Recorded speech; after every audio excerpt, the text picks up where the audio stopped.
마태복음 21장 1절에서 11절 말씀 우리 다 찾으셨으면 한 목소리로 천천히 봉독하겠습니다. 시작.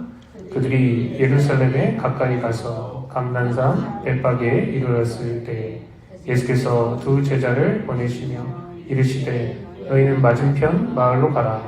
그리하면 곧 매인 나귀와 나귀 새끼가 함께 있는 것을 보리니 풀어 내게로 끌고 오라. 만일 누가 무슨 말을 하거든 주가 쓰시겠다 하라. 그리하면 즉시 보내리라 하시니 이는 선지자를 통하여 하신 말씀을 이루려 하심이라. 일러스되 시온의 딸에게 이르기를 내 왕이 내게 임하나니 그는 겸손하여 나귀 곧 멍에 매는 짐승의 새끼를 탔도다 하라 하였느니라. 제자들이 가서 예수께서 명하신 대로 하여 나귀와 나귀 새끼를 끌고 와서 자기들의 겉옷을 그 위에 얹으며 예수께서 그 위에 타시니 우리의 대다수는 그들의 겉옷을 길에 펴고 다른 이들은 나뭇가지를 베어 길에 펴고 앞에서 가고 뒤에서 따르는 무리가 소리 높여 이르되 호산나 다윗의 자손이여 찬송하리로다. 주의 이름으로 오시는 이여 가장 높은 곳에서 호산나 하더라. 예수께서 예루살렘에 들어가시니 온 성이 소동하여 이르되 이는 누구냐 하거늘 무리가 이르되 갈릴리 나사렛에서 나온 선지자 예수라 하니라. 아멘. 할렐루야. 오늘은 종료주일을 맞이해서 우리 모두가 예수님에 대해서 조금 더 깊이 생각해보는 시간을 가졌으면 좋겠습니다. 여러분, 예수님은 온 세상의 창조자시고 주인이 되십니다. 특별히 예수님은 유대인의 왕이시고 그들의 주인이시라는 거예요. 세상 사람들과 모든 민족들이 다 하나님을 배반하고 떠났지만 그나마 아브라함의 믿음과 순종을 통해서 그 아브라함의 후손들이 하나님 앞에 은총을 받았습니다. 하나님은 이스라엘을 얼마나 사랑하셨는지 늘 내 백성이라 하시고 하나님의 눈동자처럼 그들을 여기셨다. 눈동자가 얼마나 중요해요? 그들을 특별히 아끼고 사랑해 주셨다는 거예요. 그런데 이런 하나님의 사랑에 비해서 이스라엘 백성들은 늘 하나님 앞에 너무나도 많은 불신앙과 불순종을 저질렀습니다. 구약 성경을 잘 보면 이스라엘은 늘 하나님을 배반했고 우상 숭배를 일삼았으며 하나님의 율법을 헌신짝 버리듯이 버려버렸습니다. 하나님께서 경고하고 회개케 하시려고 하나님의 종들을 계속해서 보냈지만 이스라엘은 거의 바뀌지 않았습니다.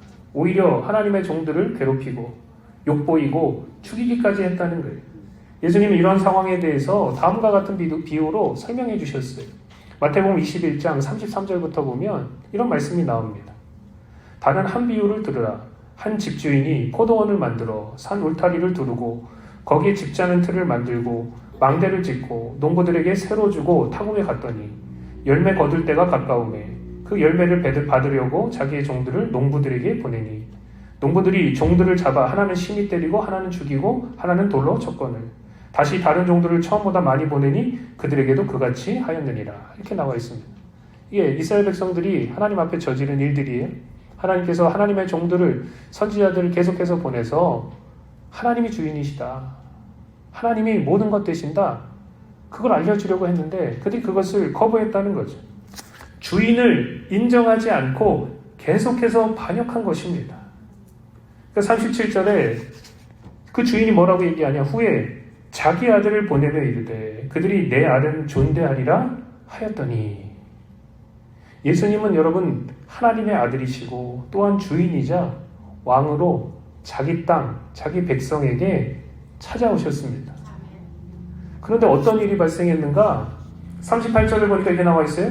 농부들이 그 아들을 보고 서로 말하되 이는 상속자니 자 죽이자 그의 유산을 차지하자 하고 이에 잡아 포도원 밖에 내쫓아 죽여버렸느니라. 사람들이 얼마나 하나님을 싫어하고 그분을 주인으로 인정하기를 거부했는가? 하나님의 아들을 십자가에 죽이기까지 그렇게 싫어했다는 거예요. 자기가 주인 행세를 하고 하나님 없는 삶을 사는 것, 여러분 이게 사실은 가장 심각하고 무서운 죄입니다. 다른 게 죄가 아니에요. 결국은 주인을 주인으로 인정하지 않는 것이 가장 큰 죄입니다. 왜냐하면 주인이 살아계시기 때문에. 하나님이 계신데 이를 무시하고 주인 행세하는 거 이거 하나님이 제일 싫어하신다는 거죠. 그러니까 지금 사람들이 무슨 짓을 하고 있는지 이 죄, 이 반역을 너무나도 명확하게 드러내기 위해서 하나님께서 그 아들을 이 땅에 보내셨다는 것이죠. 인간의 죄가 얼마나 심각한가, 그 반역이 얼마나 심각한가, 아들을 보내셔서 그것을 드러내려고 하셨다는 것입니다. 사람이 하나님이 살아계시다는 것, 그리고 하나님이 주인이시라는 거, 이거 인정해야 되는데 이거 인정하는 게 이렇게 어렵습니다. 우리가 지금은 믿음을 가지고 그래도 신앙생활을 하고 있다고 하는데 그럼에도 불구하고 여전히 우리에게 제일 어려운 게 뭐냐? 다른 어떤 게 아니고 바로 주인을 주인으로 인정하는 거예요. 이게 잘 되지 않는 것입니다. 자꾸 내가 주인이 되려고 해요. 내가 다스리려고 합니다. 자꾸 반역하려고 한다는 거예요. 하나님의 아들이 이 땅에 왔을 때 사람들의 반응이 어땠는지 요한복음에 이렇게 적어놓고 있어요. 사람들이 싫어하는 거예요. 빛을 미워하는 거예요. 요한복음 1장 9절에 보니까 우리 한번 같이 읽어볼까요? 참빛 곧 세상에 와서 각 사람에게 비치는 빛이 있었나니 그가 세상에 계셨으며 세상은 그로 말미암아 지은 바 되었으되 세상이 그를 알지 못하였고 자기 땅에 오매 자기 백성이 영접하지 아니하였으나. 창조주 되신 예수님이 사람이 되셔서 세상을 찾아오셨습니다. 특별히 자기 땅, 자기 백성에게 찾아오셨다, 그렇게 이야기하고 있어요.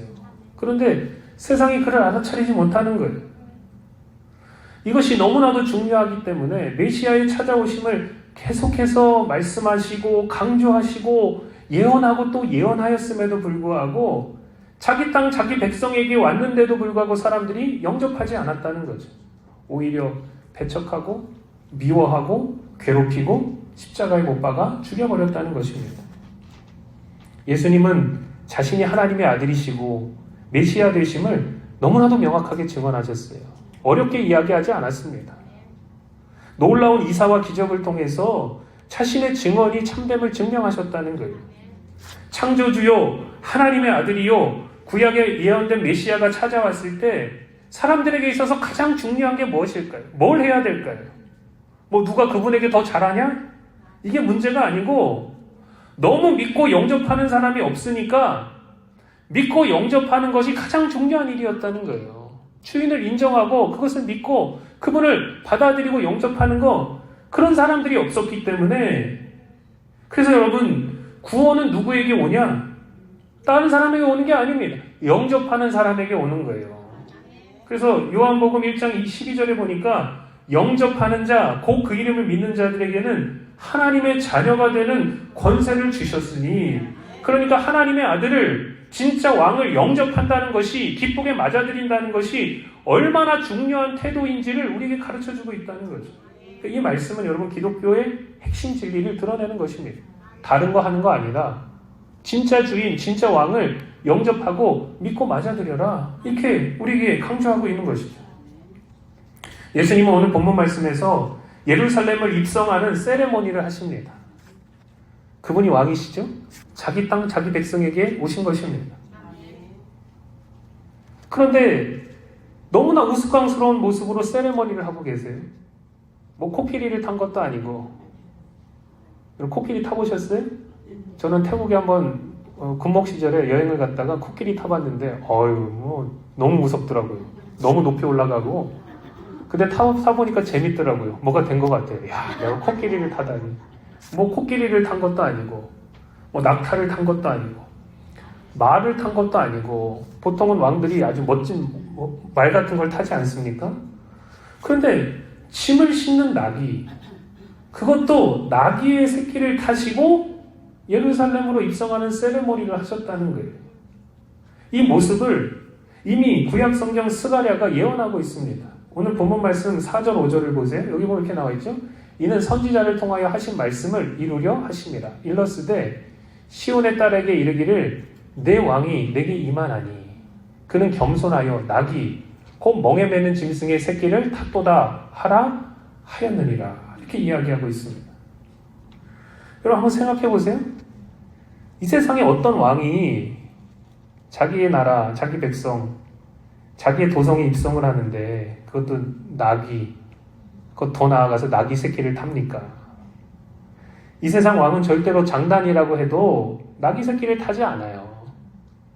화려한 병거나 가마를 타든지 아니면 멋진 짐승을 타서 자기의 그 힘과 위력을 과시하지 않겠습니까? 그런데 진짜 왕이 임하시는데 너무나도 요상하게 나귀 새끼를 타고 임하신다는 거예요. 이 예언은 유대인들에게 정말 중요한 사인이었습니다. 그리고 그 예언이 눈앞에서 실제적으로 성취되고 있음에도 불구하고 하나님의 백성이 그것을 알아차리지 못했다는 것이죠. 왕의 입성이 있을 것이다. 그분이 진짜 왕으로 너희를 찾아오실 것이다. 그리고 그분은 나귀 새끼를 탈 것이다. 대놓고 너무나도 명확하게 구약의 모든 예언들을 예수님이 이루셨는데, 성취하셨는데 그럼에도 불구하고 백성들이 알아차리지 못했던 거죠. 우리가 오늘 이사야 53장 말씀, 이번 주 암송 말씀을 읽었습니다. 누가 봐도 예수님에 대한 이야기예요. 그런데 유대인들이 알아차리지를 못하는 거예요. 너무나도 명확하게, 너무나도 분명하게 부인할 수 없을 정도로 이루어졌음에도 불구하고 알아차리지 못하는 것입니다. 여러분, 사람이 이렇게 미련한 거예요. 이렇게 알아차리지 못하는 것입니다. 특히 여러분, 왜 나귀 새끼를 타셨을까요? 도무지 이해가 되지 않아요. 나귀 새끼를 왜 타셨을까? 여러분, 나귀 새끼가 사람이 탈 수 있는 것 중에서 가장 낮은 것이었기 때문에 그렇습니다. 사실은 사람도 잘 안 타요. 그냥 짐을 실을 뿐이지. 너무나도 후지고 수준이 떨어지는 이야기입니다. 너무나도 후지고 수준이 떨어지는 그런 행동입니다. 웬만하면 말을 타야지 도대체 나귀가 뭡니까? 그런데 성경은 뭐라고 얘기하냐? 이 유대인의 왕은, 이 온 세상의 주인은 너무나도 겸손했기 때문에 나귀 새끼를 타셨다라고 말씀하고 있습니다. 여러분, 그런데 그 모습을 한번 상상해 보세요. 얼마나 우스꽝스러운 모습인지. 다 큰 나귀를 타는 것도 이게 너무 이상한데 나귀 새끼를 타니 얼마나 모양이 빠집니까? 그런데도 기꺼이 나귀 새끼를 타시고 그 나귀 새끼 타는 것을 즐거워하셨다는 거예요. 예수님이 기꺼이 그렇게 하셨다는 거죠. 이 새끼가, 죄송합니다, 이 새끼가 뭐 처음에 짐을 실은 것도 아니고 새끼였기 때문에 한 번도 짐을 실은 적이 없어요. 사람을 태운 적도 없어요. 그런데 과연 예수님이 타셨을 때 잠잠하고 반항하지 않았을까? 뻗팅기지 않았을까? 그렇지 않겠어요? 처음 타는 거니까 화들짝 놀랐겠죠? 안 태우려고 했겠죠, 막? 올바로 가긴 했을까요? 이 새끼가? 가다가 딴짓하다가, 그죠? 사람들이 또 막 환호하니까 그거 쳐다보다가. 나귀 엄마가 필요했던 이유는 왜 나귀와 나귀 새끼를 둘이 풀어서 가게 했을까? 왜 데려왔을까? 새끼가 통제가 안 되고 제멋대로니까 엄마를 앞에 끌고 가면 그래도 따라오지 않을까? 젖을 먹여야 되니까. 그래서 이 나귀와 나귀 새끼를 풀어가지고 간 것이죠. 저는 말씀을 준비하면서 바로 이 나귀 새끼가 바로 나다.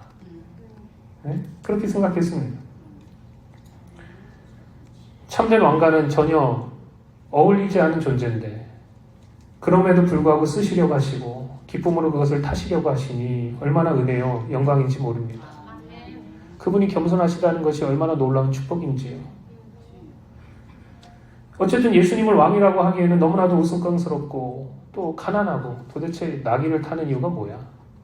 아무도 타지 않는 가난하고 약한 모습으로 예루살렘에 입성하십니다.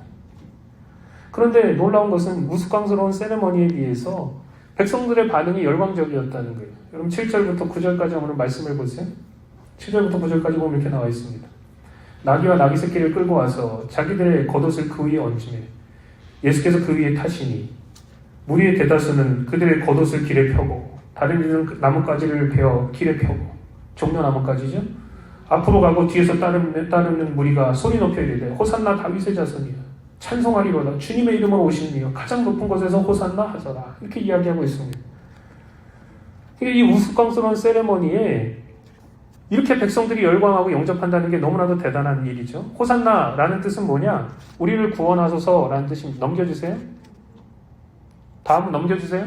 네, 호산나, 이 말은 우리를 제발 좀 구원해 주십시오. 다윗의 자손이라는 건 뭐예요? 왕의 자손이라는 뜻이죠. 그죠? 당신이 왕이십니다. 주의 이름으로 오시는 이여 하나님께서 보내신 메시아를 상징하고 있는 거예요. 사람들이 그렇게 생각했다는 거예요. 그러니까 이게 얼마나 대단한 환영이고 영접입니까? 놀라운 일이죠. 그런데 웬걸? 단 며칠 만에 이 화려한 영접과 환영이 돌변해서 십자가에 못 박아 죽이라는 외침으로 바뀌게 됩니다. 어떻게 우리가 이렇게까지 돌변할 수 있을까요? 정말 충격적입니다. 단 며칠 만에. 왜일까요? 우리는 그 이유를 명확하게 알 수 있는데 그게 뭐냐? 사람들이 원했던 왕은 정치적인 왕이요, 로마의 압제로부터 해방시켜주는 왕이요, 먹고 사는 거 걱정 없게 만드는 왕을 원했다는 거예요. 이 땅에 크고 위대한 나라를 이루어서 다른 민족들 눈치 보지 않고 떵떵거리며 지배하며 사는 것, 대제국을 이루는 것, 그것이 사람들이 원하는 길이었다는 거죠. 예수님의 기적 가운데 사람들이 가장 열광했던 기적이 무엇인 줄 아십니까? 죽은 자를 일으키는 놀라운 기적? 그것도 있지만 그럼 다른 게 아니고 오병이어의 기적이었어요. 사람들이 미치는 것입니다. 이분이 왕이 되면 먹고 사는데 문제는 없겠구나. 그래서 요한복음 6장 11절부터 15절에 보면 이 오병이어의 기적을 보고 15절에 뭐라 그랬냐? 그러므로 예수께서 그들이 와서 자기를 억지로 붙들어 임금으로 삼으시려는 줄 아시고 다시 혼자 산으로 떠나 가시니라. 이렇게 이야기하고 있습니다. 사람들이 나귀 타신 예수님 앞에 자신의 옷과 종려나무 가지를 깔며 영광적으로 영접하고 반응했던 목적이 예수님이 예루살렘에 입성하시며 십자가 앞에 놓여진 그 자기의 길, 그 자기가 원하는 목적과 달랐기 때문에 사람들은 결국은 2, 3일 만에 돌변해서 예수님을 십자가에 못 박아 죽여버렸다는 거죠. 예수님이 정치적인 혁명에 관심이 없으셨습니다. 자기들이 원하는 방향과 맞지 않는 예수, 그 예수를 돌변해서 죽여버렸다는 것이죠. 여러분, 사람들이 영적인 것, 죄에 대한 것, 천국과 지옥에 대해서 관심이 없고 나와 하나님과의 관계에 있어서 관심이 없다는 것, 그저 이 땅을 살아가면서 이 땅에 속한 것, 육적인 것, 정욕을 만족하는 데만 관심이 있으니 그들은 진짜 예수, 진짜 복음이 아니라 다른 예수, 사람이 만들어낸 예수, 다른 복음을 원했다는 것이죠. 내가 생각하고 바랐던, 내가 기대했던 메시아가 아니니 그 영접을 취소하고 결국은 예루살렘 밖으로 내쫓아서 십자가에 못 박아 죽여버립니다. 여러분, 이런 모습이 우리의 모습이 아닌지 우리가 돌아봐야 된단 말이죠. 나는 내 중심으로 살아가고 있지는 않은가? 나는 성경이 말하는, 예수님이 말하는 진짜 예수, 진짜 복음을 붙들고 있는가? 아니면 자꾸 다른 예수, 다른 복음을 붙들려고 하지 않는가? 내가 하나님 앞에 나와서 내가 변화돼야지 자꾸 하나님을 변화시키려고 하지는 않는가? 하나님은 분명히 말씀을 통해서 이야기하시는데, 그리고 그분은 예나 지금이나 영원토록 변함없으신 분이신데 왜 내가 자꾸 하나님을 변화시키고 내 삶에, 내 목적에, 내 이 표준에 하나님을 맞추려고 하는가? 그분을 변화시키려고 하는가? 여러분, 신앙은 내 중심이 아니고 하나님 중심으로 살아가는 거예요. 예수님이 힘과 능력이 없으셔서 나귀 새끼를 타시고 세레머니를 하신 게 아닙니다. 예수님 분명히 말씀하셨죠. 내가 지금 아버지께 기도하면 12군단이나 더 되는 천사를 동원할 수 있다. 그냥 다 쓸어버릴 수 있다. 내가 너희를 다 그냥 멸망시킬 수 있다. 그런데 예수님은 유대인의 이 돌변과 이 배반의 결말도 이미 알고 계셨어요. 앞에 놓여진 그 십자가의 죽음을 알고 계셨기 때문에 이 우스꽝스러운 세레머니를 통해서 자기를 향한 그 예언을 성취하시고 자기가 진짜 왕이고 진짜 주인이심을 유대인들에게 사실은 드러낸 것입니다. 또 여러분, 자신이 예루살렘에 입성하는 목적은 십자가의 죽음이셨기 때문에, 그렇죠? 네, 십자가의 죽음이셨기 때문에 참된 왕이셨지만 자기를 비우시고 낮아지셔서 겸손하게 섬기는 그 종의 모습을 우리에게 보여주셨다는 거죠. 여러분, 진짜 왕이 십자가의 죽음까지 참고 인내하셨다는 것, 이 예수님의 순종이 얼마나 놀랍고 위대한 것인지 여러분, 우리가 이 말씀을 묵상하면서 깊이 깨달아 알아야 될 줄 믿습니다. 어떻게 참으셨을까? 어떻게 그 모욕과 그 어려움들을, 그 안에 있는 그 화와 분노를 어떻게 참으셨을까? 이것들이 나를 이렇게 대해? 내가 진짜 왕인데, 내가 주인인데 나한테 이렇게 할 수 있어? 화를 내실 수도 있는데 주님께서 그런 죄까지도 섬기기 위해서 십자가에 묵묵히 그렇게 걸어가셨다는 것이 너무나도 놀라운 일이라는 거죠. 성육신, 이 땅을 향한 예수님의 첫 번째 방문의 목적은 너무나도 분명했습니다. 그분은 왕이고 주인이셨지만 인류를 구원하기 위해 종이 되시기로 결단하시고 모든 고난과 부끄러움을 개의치 아니하시고 겸손히 나귀 새끼를 타시고 묵묵히 십자가의 길을 걸으셨다는 것이죠. 이게 주님의 성육신의 목적이었습니다. 왜 이렇게까지 하셨냐? 다른 어떤 것 때문에 그런 거 아니에요. 말 안 듣고 제멋대로고 내 중심적으로 살아가는 우리를 구원하시기 위해서, 나를 구원하시기 위해서, 죄에서 구원하시기 위해서 이 겸손과 인내와 희생을 우리를 위해서 행하셨다는 거죠. 이 겸손과 인내와 희생을 우리가 생각할 때 예수님께 탐복하고 그분을 사랑하고 경외하지 않을 수 없게 되는 것입니다. 우리는 분명히 알아야 됩니다. 이제 예수님이 다시 오셔요. 성육신은 첫 번째 방문이셨다면 예수님이 다시 오신다고 분명히 우리에게 말씀하셨습니다. 그런데 여러분, 이제 예수님의 그 재림의 모습은 겸손과 섬기는 종의 모습이 아닙니다. 고난받는 종의 모습이 아닙니다. 그때는 진짜 왕으로, 만왕의 왕, 만주의 주로 우리를 찾아오시게 될 것이고, 오셔서 예수를 왕으로, 주인으로 인정하지 않았던 반역한 자들을 반드시 심판하실 것입니다. 그러므로 우리 가운데 아직까지 여전히 예수님을 왕으로, 주인으로 영접하지 않은 분들이 계시다면, 다른 예수, 다른 복음을 자꾸 섬기고 계신 분이 계시다면 이제 마땅히 예수님께 취해야 될 자리를 내어드리고 마땅히 돌려드려야 될 영광을 그분께 돌려드리고 예수님의 재림이 우리 모두에게 심판과 멸망의 날이 아니라 구원받는 기쁨의 날, 행복의 날, 주님의 은혜를 찬양하는 날이 다 되시기를 예수님의 이름으로 축복합니다.